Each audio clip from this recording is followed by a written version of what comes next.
Hello, my name is Therese Vogel, and I'm here to take a stand for grandparents for immunizations. I'm a retired registered nurse and a retired nurse educator. I'm the mother of two grown sons and also the grandmother of three beautiful granddaughters. When I worked as a nursing faculty, I helped a lot of nursing students learn to administer immunizations to children, often at a free clinic for children on the day before exclusion day, which is the day that children weren't allowed back to school until they had their completed immunization series. It would certainly be tragic to see a situation or an event like that go by the wayside because of lack of interest or lack of funding. But the other reason why I'm here is I want to talk about my sister Nancy. This is my sister Nancy. Nancy, when she was 4 years old, contracted measles. Back in those days, they didn't have a vaccine for measles.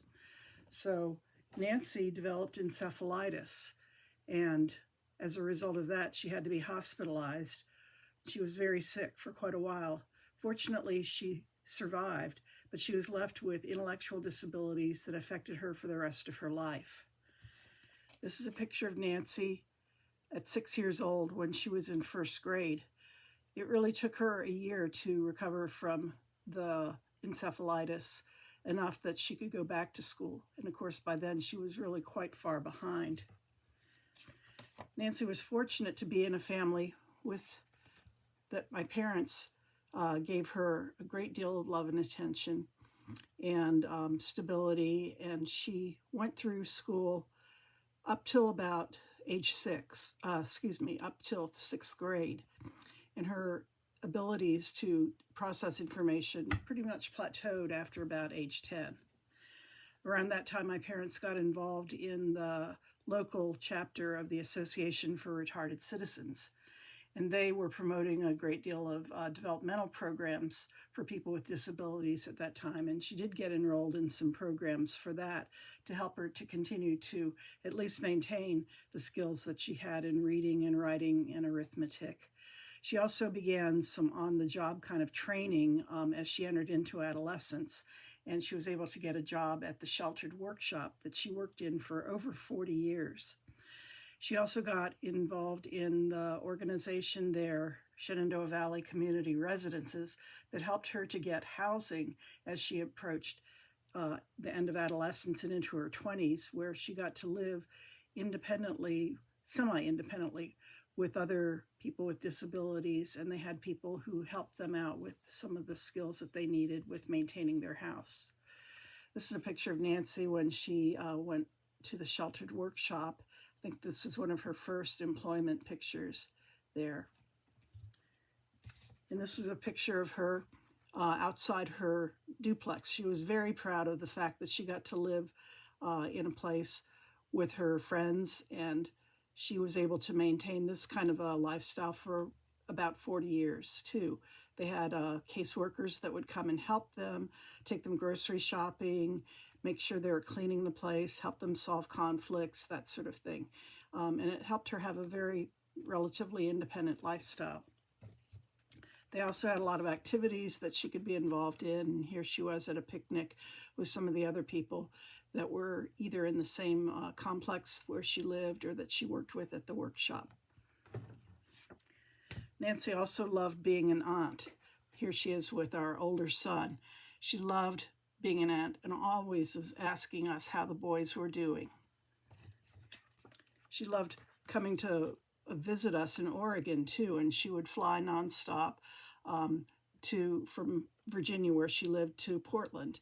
And so here she was with my husband and me, and that's one of our older sons in the background there. Nancy also was involved with our father and got to visit him regularly. He lived about 20 miles away. My father was very worried about what would happen with Nancy after he passed on, and fortunately, he did provide very well for her economically, and she was able to stay in the same subsidized housing that she was in and continued to work at the workshop until about her early 60s when she developed dementia. This is Nancy when she went to the memory care center where she stayed the final years of her life. She was there for 6 years. Okay. And this is the last picture that I have of Nancy when she was alive. This was taken probably about 2 or 3 weeks before she passed away from dementia. And so all in all, she was fortunate to live a relatively full life for a person with her disabilities. But it makes me sad that she didn't get to have the kind of life that I had and that she could have had if she had been able to get the measles vaccine earlier. She wasn't able to go on to college. She wasn't able to get married or have a family. But she was fortunate that she lived in a community where there were great deal of resources to help people with intellectual disabilities, and people that knew her and looked after her and helped her maintain that independent lifestyle.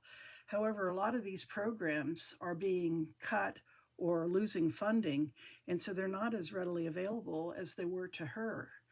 And so because of that too, I want to emphasize that the importance of vaccine. Of course, they're important for saving the lives of children, but they also are important in preventing complications from the disease that could lead to lifelong disabilities, such as what happened with my sister Nancy. So again, I want to propose the message that we continue to support the funding and the publicity to encourage the continuation of giving immunizations to children because of the fact that they do prevent complications such as this. And I appreciate the chance to be able to give that message. So thank you.